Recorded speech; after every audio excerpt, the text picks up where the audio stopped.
কোনো দম্পতি যদি আর সন্তান নিতে না চান তাহলে ইসলাম শরীয়ত অনুযায়ী এর বিধান কি?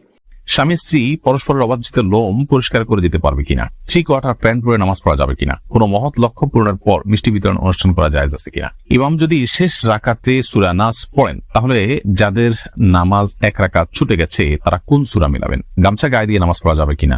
আমার হাজবেন্ডের ইন্তেকাল হয়েছে, আমি ওনার পোশাক সহ ব্যবহৃত অনেক জিনিস স্মৃতি হিসাবে রেখে দিয়েছি, এদিকে আমার গুনাহ হচ্ছে বা এর কারণে কবরে আযাব হচ্ছে? জানাজার নামাজে যদি কেউ মাসবুক হয়, যদি এক বা একাধিক তাকবীর ছুটে যায় তাহলে করণীয় কি? 2 স্ত্রী নিয়ে এক ঘরে একই বিছানায় ঘুমানো যাবে কিনা? আমি অনেক চিকন, আমার স্বামী মোটা মেয়ে পছন্দ করে, আমি কি মোটা হওয়ার জন্য ওষুধ খেতে পারবো? টয়লেটে ওযুর ব্যবস্থা থাকলে ওযুতে কিভাবে দোয়া পড়বো? নামাজ পড়ার সময় প্রায় দেখা যায় কত রাকাত পড়ছি ভুলে যাই, অনেক চেষ্টা করেও মনে করতে পারি না, তখন নিজের প্রতি খুব রাগ হয় এবং নিয়ত ছেড়ে দিয়ে আবার পুনরায় নামাজ শুরু করি। এক্ষেত্রে আসলে আমার করণীয় কি? কনিকা হোসাইন আপনি লিখেছেন, টয়লেটে ওযুর ব্যবস্থা থাকলে ওযুতে কিভাবে দোয়া পড়বো? টয়লেটে ওযুর যদি ব্যবস্থা থাকে তাহলে সেক্ষেত্রে ওযুর দোয়া তো টয়লেটে পড়তে পারেন না, যেহেতু আল্লাহর নাম সেখানে আছে, এই জন্য আপনি বাহিরে দোয়া পড়ে তারপর ভিতরে ঢুকে হাত দিয়ে ওযু শুরু করে দিলেন, অর্থাৎ ঠিক টয়লেটের বাহির থেকে দোয়াটা পড়ে নিয়ে আপনি ভিতরে চলে গেলেন, অথবা দোয়া মনে মনে পড়লেন। শাহ আলম লিখেছেন, জানাজার নামাজে যদি কেউ মাসবুক হয়, যদি এক বা একাধিক তাকবীর ছুটে যায় তাহলে করণীয় কি? তাহলে ইমামের সাথে যে তাকবীর আপনি পেয়েছেন 1টি বা 2টি সেটি আপনি দিবেন, এরপরে যেগুলো ছুটে গেছে ইমামের সালাম ফেরানোর সময় আপনি সালাম না ফিরিয়ে আপনি বাকি তাকবীর গুলো দিয়ে নামাজ যেরকম ছুটে গেলে আপনি পড়েন সেরকম যেগুলো ছুটে গেছে সেগুলো পড়ে তারপর আপনি সালাম ফিরিয়ে নামাজ শেষ করবেন। সাবের আহমেদ আপনি লিখেছেন, কোনো মহৎ লক্ষ্য পূরণের পর মিষ্টি বিতরণ অনুষ্ঠান করা জায়েজ আছে কিনা?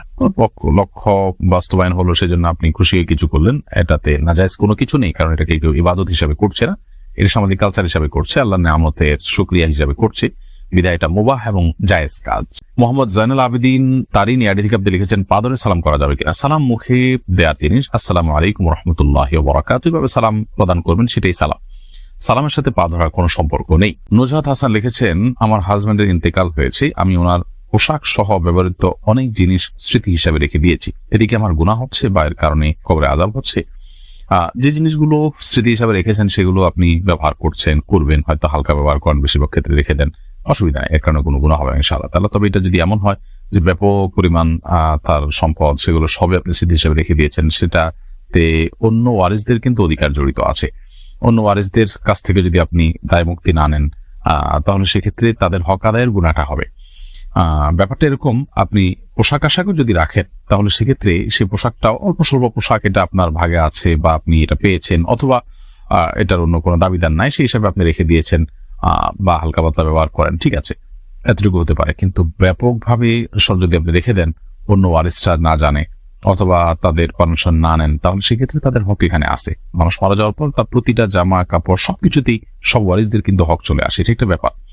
আরেকটা বিষয় হলো যে অনেক কাপড় চোপড় যেটা অন্য মানুষও উপকৃত হতে পারে, গরিব মানুষও পড়তে পারে বা যে কোনো মানুষ পড়তে পারে, সেটা না পড়ে আপনি সবগুলোকে রেখে দিলেন স্মৃতি হিসাবে, সেটা অবশ্যই অপচয়ের পর্যায়ে যাবে। ফারিয়া আহমেদ আপনি রেখেছেন, আমাদের এক প্রতিবেশী সপরিবারে ঢাকায় থাকেন, তাদের বাড়ির সামনে কিছু গাছ আছে যেগুলোর ফল খাওয়ার কেউ নেই, ফলগুলো পড়ে নষ্ট হয়ে যায়, সেই গাছ থেকে ফল পেড়ে খাওয়া আমাদের জন্য জায়েজ হবে কিনা?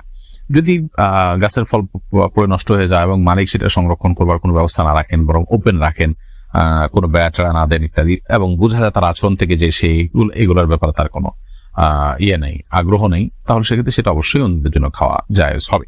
স্বামী স্ত্রী পরস্পরের অবাঞ্ছিত লোম পরিষ্কার করে দিতে পারবে কিনা? যেহেতু স্বামী স্ত্রীর মধ্যে কোনো পর্দা নেই, বিধায় তারা যদি কেউ একে অন্যকে এই কাজটি করে দিতে চান, বিশেষ করে বার্ধক্যে বা অসুস্থ হয়ে গেলে অংশ প্রয়োজন হয় বা স্বাভাবিক অবস্থা যদি করে দেন, সেটি কোনো গুনাহের বিষয়। কোনো দম্পতি যদি আর সন্তান নিতে না চান তাহলে ইসলাম শরীয়ত অনুযায়ী এর বিধান কি? সন্তান নিতে না চাইলে স্থায়ীভাবে জন্মবিরতি না করে আপনি সাময়িক জন্মবিরতির কোনো ওয়ে অবলম্বন করতে পারেন, তবে এই সন্তান নিতে না চাওয়াটা মৌলিকভাবে ভালো কিছু না, বাট সেটি হারাম না। যদি আপনি চিরতরে লাইগেশন ইত্যাদি টাইপের কোনো পথ অবলম্বন করে সন্তান জন্ম দেওয়ার পথটা রুদ্ধ করে না ফেলেন তাহলে এটি জায়েজ আছে, বাট অনুত্তম কাজ। কারণ নবী করিম সাল্লাল্লাহু আলাইহি ওয়াসাল্লাম আমাদের অধিক সন্তান জন্ম দেওয়ার পরে উৎসাহিত আমাদেরকে করেছেন।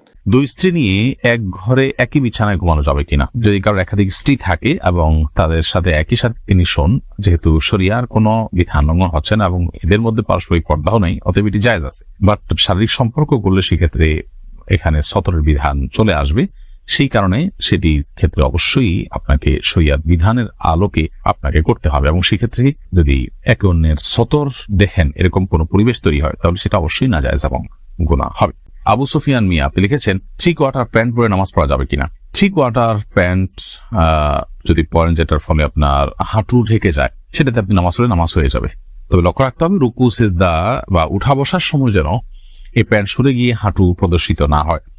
যদি সেরকম হয় যে হাঁটু প্রদর্শিত হয় না বরং হাঁটু ঢেকে থাকে 3 কোয়ার্টার প্যান্ট পরে, তাহলে নামাজ পড়লে নামাজ হয়ে যাবে।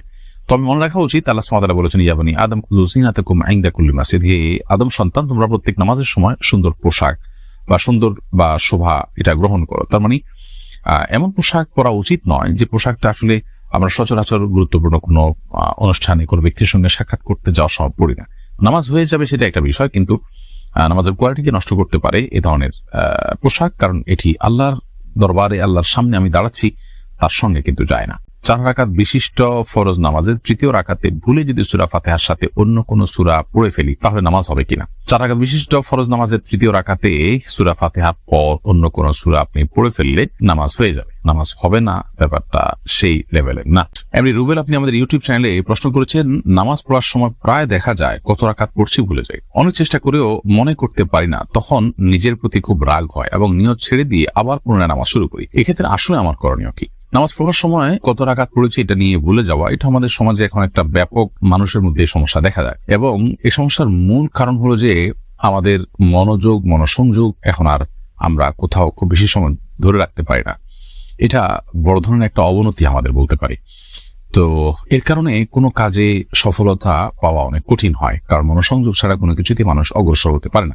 এই পর্যায়ে আপনি যদি নামাজের মধ্যে মনোযোগ ধরে রাখতে চান তাহলে সেক্ষেত্রে নামাজের মনোযোগ ধরে রাখার উপায়গুলো আপনাকে অবলম্বন করতে হবে।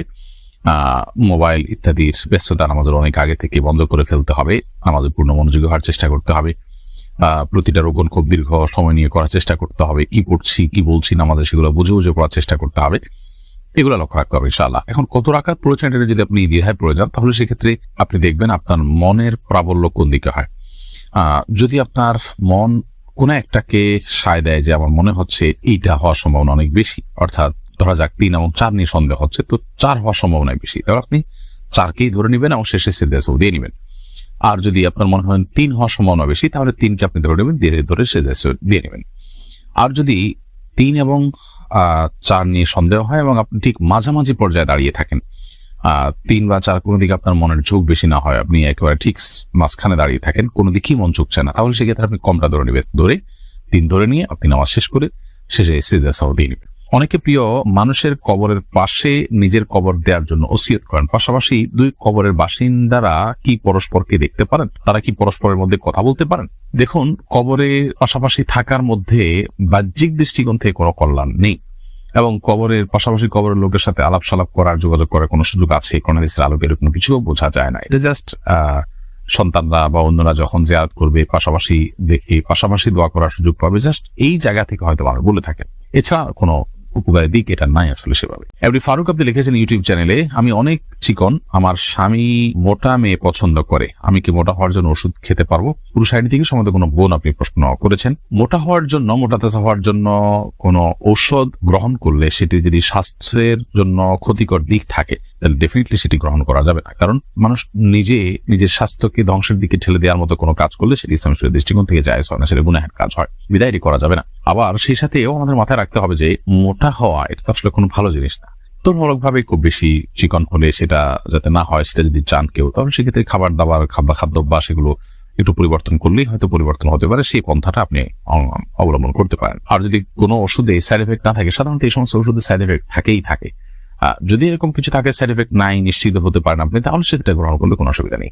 আব্দুর রহমান লিখেছেন গামছা গায়ে দিয়ে নামাজ পড়া যাবে কিনা? নামাজ তো হয়ে যাবে, কিন্তু অবশ্যই ত্রুটিপূর্ণ হবে, নামাজের কোয়ালিটি নষ্ট হবে, কারণ আপনি গামছা গায়ে দিয়ে নিশ্চয়ই গুরুত্বপূর্ণ ব্যক্তির সঙ্গে সাক্ষাৎ করতে যাবেন না, বিধায় এটা আপনার নামাজের যে মর্যাদা সেটাকে নষ্ট করে।